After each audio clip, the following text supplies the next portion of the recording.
ملته أجمعين أما بعد أعوذ بالله من الشيطان الرجيم بسم الله الرحمن الرحيم إن أولياؤه إلا المتقون صدق الله العظيم وصدق رسوله النبي الأمين الكريم ونحن على ذلك لمن الشاهدين والشاكرين والحمد لله رب العالمين۔ منبر پاک پر تشریف فرما علماء کرام، طلبہ علوم نبوت، حاضرین باوقار، السلام علیکم ورحمۃ اللہ تعالی وبرکاتہ۔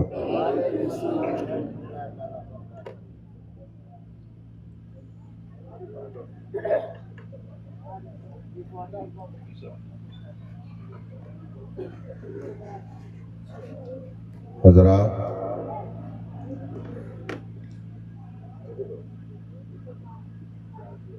اس وقت ہمارا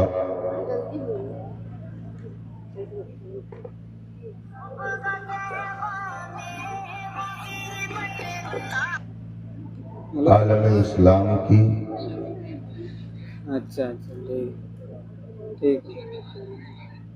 نہایت برگزیدہ اور پاکیزہ شخصیت کی یاد میں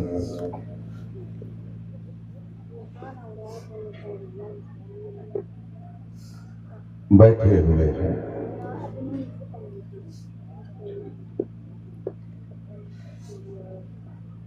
جس ذات نے اپنے کردار و عمل کی پاکیزگی سے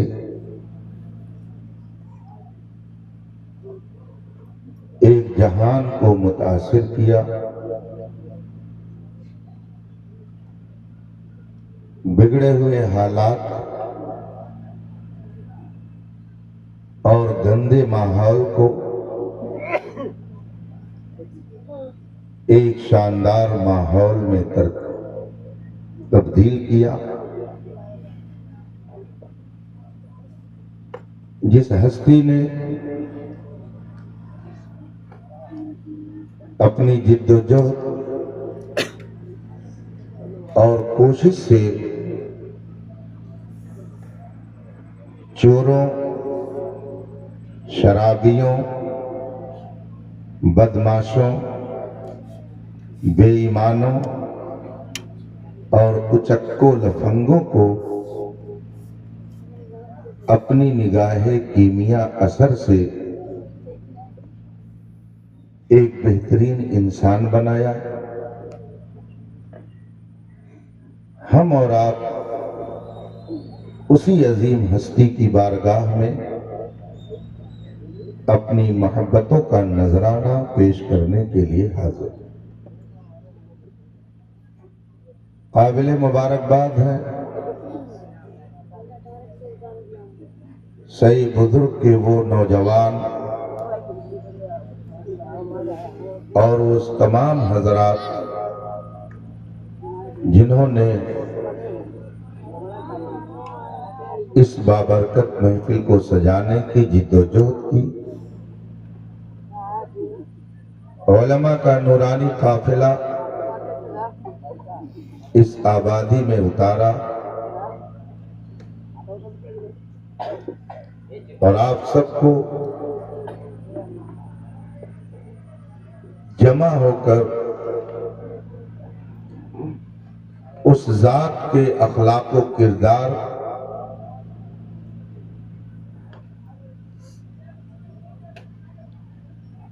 سے معطر اور مشکبار ہونے کا موقع فراہم کیا۔ رب تعالیٰ اپنے حبیب پاک کے طفیل ان تمام لوگوں کو دارین کی برکتوں سے مالا مال فرمائے۔ صحیح بزرگ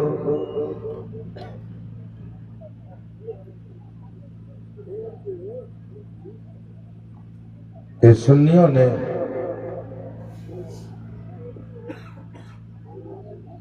جشن غوث الورا کا انعقاد کر کے اپنی عقیدت کا بھی اظہار کیا اور اپنے عقیدے کا بھی اظہار کیا۔ اللہ تعالی ان کے عقیدے کی بھی حفاظت فرمائے اور ان کی عقیدت کی بھی حفاظت فرمائے۔ مجھ سے قبل آپ حضرات نے شاندار نعتیں سنی، خطاب بھی سنا۔ آپ سب کی خواہش کے احترام میں تھوڑی دیر میں بھی آپ کے بیچ رہوں گا۔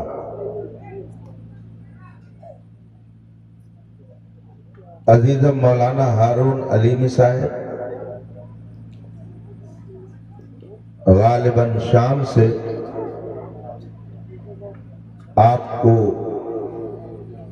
متحد رکھنے میں سرگرم ہیں، اور اب یہ اجلاس جب اپنی آخری منزل کو پہنچنے والا ہے، انہوں نے آپ سب کو میرے حوالے کر دیا، مگر وہ میدان چھوڑ کر بھاگے نہیں، بلکہ اپنی بہادری کا اظہار کرتے ہوئے ڈٹے ہوئے ہیں۔ تو تھوڑی دیر آپ بھی ان کا ساتھ دیجیے گا۔ میں آپ کا زیادہ وقت نہیں لوں گا۔ جیسا کہ مجھے بتایا گیا 12 بجے تک پروگرام کو چلنا چاہیے۔ اب یہ اضافی وقت آپ بھی دے رہے ہیں اور میں بھی دے رہا ہوں۔ آئیے مصطفیٰ جان رحمت سرور کائنات فخر موجودات نبی مکرم شفیع معظم صلی اللہ علیہ وآلہ وصحبہ وسلم کی بارگاہ ناز میں درود و سلام کا نذرانِ عقیدت پیش کریں اور پڑھیں۔ اللہم صلی علی سیدنا و مولانا محمد معدن الجود والکرم و آلہ کرام اجمعین۔ حضرات، آبادی کے لوگوں نے جشن غوث الورا منعقد کیا ہے۔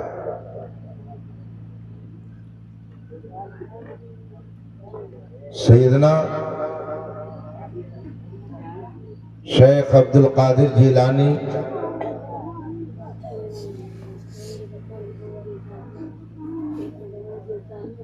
جنہیں ہم اور آپ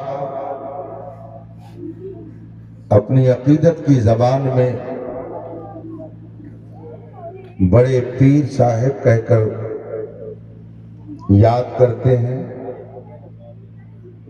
غوث الورا اللہ کے اس محبوب بندے کا لقب ہے۔ ان کے بے شمار جلوے ہیں، ان کی زندگی کے بے شمار پہلو ہیں۔ وہ عارف باللہ ہیں، وہ ولی کامل ہیں، وہ امام الاتقیاء ہیں، وہ پیشوائے کاملین ہیں، وہ پیر پیرا ہیں، وہ میر میرا ہیں، وہ غوث الورا ہے اور غوث اعظم ہے۔ ہم اور آپ انہیں بڑے پیر دستگیر کہہ کر پکارتے ہیں۔ اہل علم انہیں غوث پاک اور غوث اعظم کہہ کر یاد کرتے ہیں۔ کلمہ پڑھنے والوں کی ایک جماعت ضرورت پڑنے پر ان کا ذکر کرتی ہے، لیکن نہ وہ تو غوث اعظم کے لقب کو تسلیم کرتی ہے، نہ غوث الورا انہیں کہہ کر پکارتی ہے۔ بہت اگر ان کی زبان سے جملہ نکلا تو حضرت شیخ عبد القادر جیلانی کہہ کر وہ اپنی بات پوری کر لیتے ہیں۔ مگر خدا کا شکر ہے کہ ہم اپنے بزرگوں کے اور اپنے اسلاف کے طریقے پر چلنے والے ہیں۔ 800 سال سے دنیا انہیں غوث اعظم کہہ رہی ہے، تو ہم بھی اپنے بزرگوں کے طریقے پر انہیں غوث اعظم ہی کہتے ہیں۔ اس سے اس بات کا اظہار ہوتا ہے کہ تیرے غلاموں کا نقش قدم ہے راہ خدا، تیرے غلاموں کا نقش قدم ہے راہ خدا، وہ کیا بہک سکے جو یہ سراغ لے کے چلے۔ جو اپنے اسلاف کے طریقے پر چلتا ہے، اپنے بزرگوں کے نقش قدم کو اپنائے رہتا ہے، وہ زندگی کی راہوں میں بڑی کامیابی سے سفر طے کرتے ہوئے منزل مقصود تک پہنچ جاتا ہے۔ اللہ نے ہمیں پیدا کیا، اس نے ہمیں زندگی عطا فرمائی، عقل و شعور بخشا، بے شمار نعمتوں سے اس نے ہمیں مالا مال کیا۔ ان ساری نعمتوں میں سب سے بڑی نعمت دولت ایمان ہے۔ یہ دولت ایمان وہ قیمتی سرمایہ ہے کہ جو اس وقت دنیا بھر میں 8 ارب آباد انسانوں میں اللہ نے صرف ہمیں اور آپ کو عطا کیا ہے۔ دنیا بھر میں اس وقت 8 ارب انسان آباد ہیں۔ اتنی بڑی آبادی میں 1.25 سے 2 ارب کلمہ پڑھنے والے ہیں، بقیہ سب ہمارے نبی کا انکار کرنے والے۔ لیکن کچھ بات ہے کہ ہستی مٹتی نہیں ہماری۔ 6 ارب 2 ارب کو کس کس نظر سے دیکھتے ہیں یہ وہ جانے، لیکن یہ بات طے ہے کہ کچھ بات ہے کہ ہستی مٹتی نہیں ہماری۔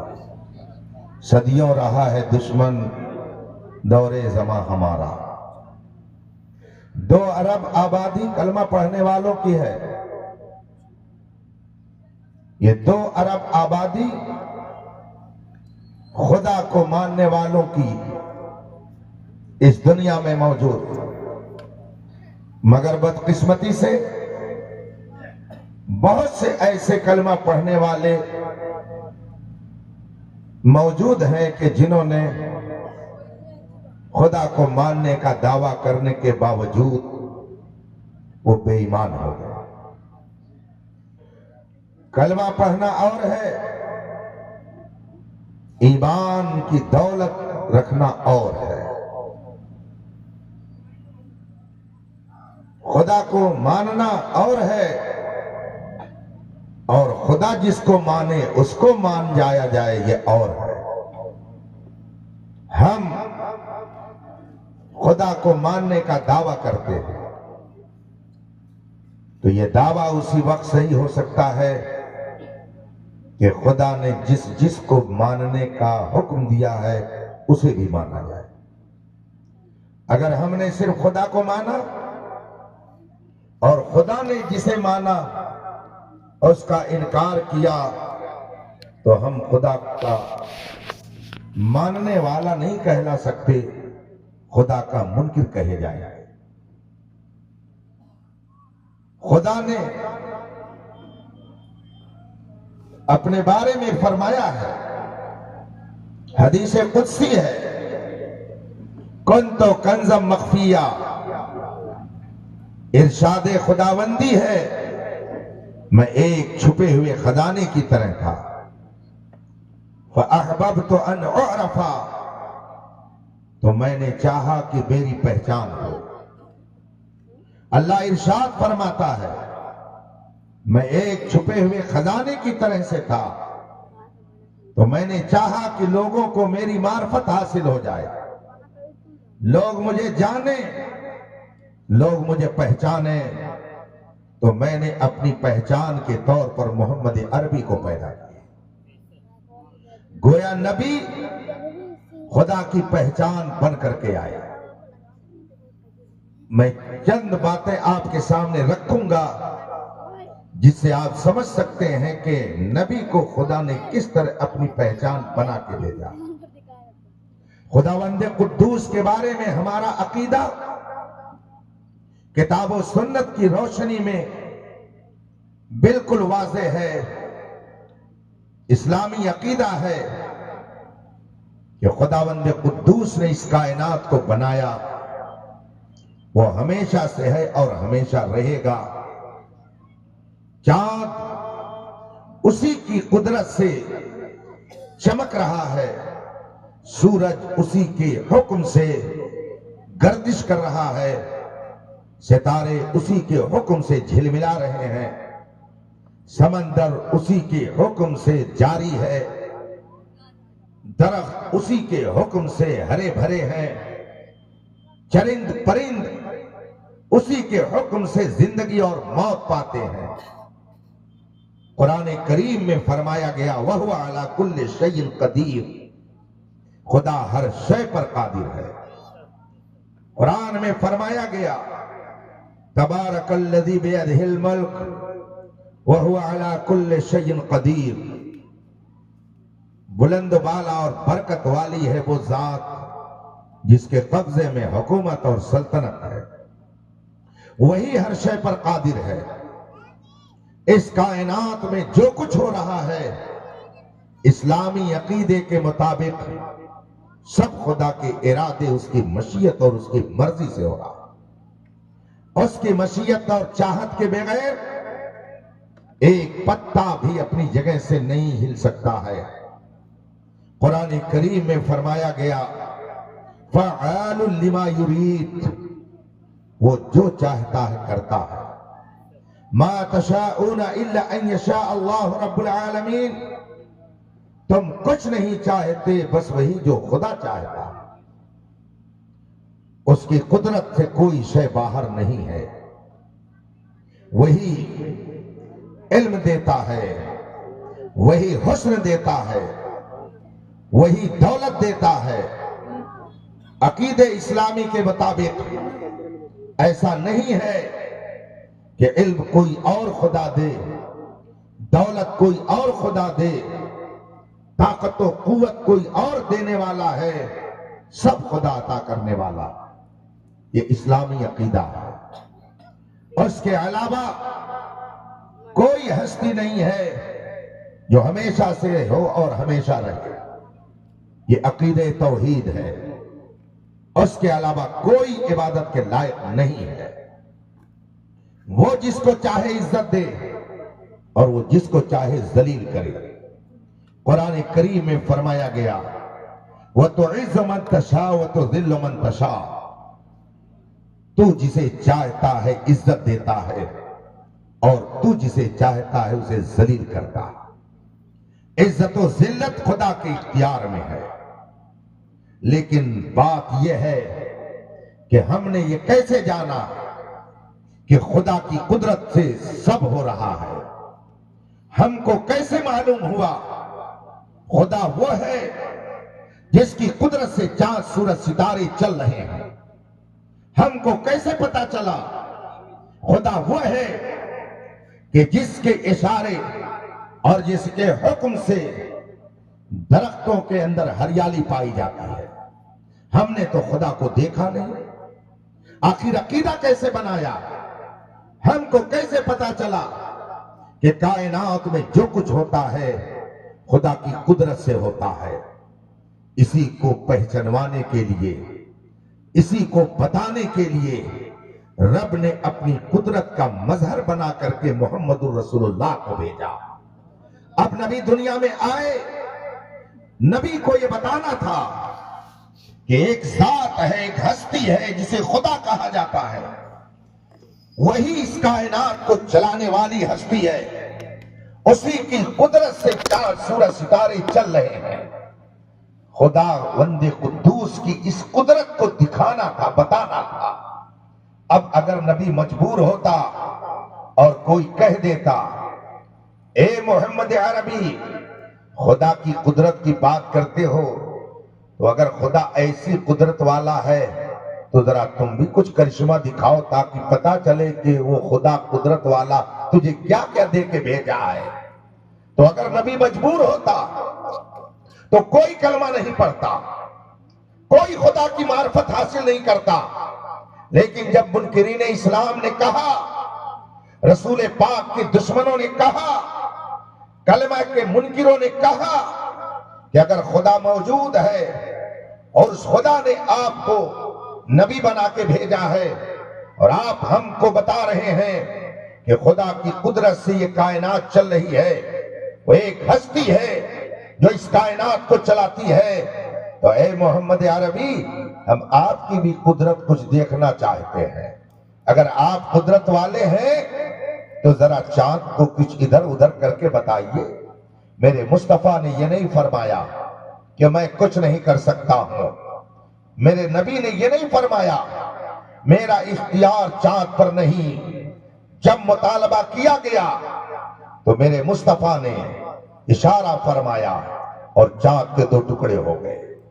جب نبی کی اس قدرت کو منکروں نے دیکھا، ان کو یقین ہو گیا کہ جب بندے کی یہ قدرت ہے کہ اس نے چاند کے 2 ٹکڑے کر دیے، تو بے شک جس خدا کو یہ قادر کہہ رہا ہے وہ خدا مجبور نہیں، بے شک وہی ہر شے پر قادر ہے۔ تو نبی کی قدرت کو دیکھ کر کے ہم نے خدا کی قدرت پر یقین کر لیا، نبی کی قدرت کو دیکھ کر ہم نے خدا کی قدرت پر ایمان لا کر کے اپنے آپ کو مومن بنا لیا۔ نبی کی قدرت کو دیکھ کر خدا کی قدرت کی پہچان ہوتی ہے۔ ایک شخص آیا، اس نے کہا آپ اللہ کے نبی ہونے کا دعویٰ کرتے ہیں؟ میرے نبی نے فرمایا ہاں۔ اس نے کہا کہ اگر آپ اللہ کے نبی ہیں تو یہ سامنے کھجوروں کا درخت ہے، آپ اشارہ کیجئے اور اس میں سے کوئی کھجور آ کر کے آپ کے نبوت کی گواہی دے۔ اس سے معلوم ہوتا ہے کہ کافر بھی یہ سمجھتا ہے کہ جو نبی ہوتا ہے وہ پاور لے کے آتا ہے، قدرت لے کر کے آتا ہے، وہ مجبور نہیں ہوتا۔ کیسے ہیں وہ لوگ جو نبی کا کلمہ پڑھتے ہیں اور پھر بھی کہتے ہیں کہ نبی کچھ نہیں کر سکتے، جبکہ ایک غیر بھی سمجھتا ہے کہ جو نبی ہوتا ہے وہ بہت کچھ کر سکتا ہے۔ نبی مجبور نہیں ہوتا، اس لیے کہ وہ خدا کی قدرت کی پہچان بن کر کے آیا، تو نبی اپنی قدرت کو دکھاتا ہے تاکہ نبی کی قدرت کو دیکھ کر کے خدا کی قدرت پر یقین حاصل ہو جائے۔ چنانچہ جب اس بدو نے کہا کہ اگر آپ اللہ کے نبی ہیں تو اپنا پاور دکھائیے، فرمایا کیا چاہتے ہو؟ کہا یہ سامنے کھجوروں کا درخت ہے، ذرا کھجوروں سے آپ اپنی نبوت کی گواہی دلوا دیجئے۔ اللہ کے رسول نے اس سے فرمایا جاؤ اور تم کھجور کے پاس اس سے مخاطب ہو کر کے کہو تم کو محمد عربی بلا رہے ہیں۔ اس بدو نے یہ نہیں کہا کہ میں اس درخت سے کیسے بات کروں، درخت تو میری بات سنے گا نہیں، اس لیے کہ میں تو ایک عربی اور بدو ہوں، میں اس سے کیسے مخاطب ہوں؟ انسانوں سے مخاطب ہوا جاتا ہے، وہ تو بے جان ہے۔ اس نے یہ نہیں کہا، بلکہ اس بدو نے فوراً قدم آگے بڑھایا۔ اس کا مطلب ہے کہ ایک غیر بھی یہ جانتا ہے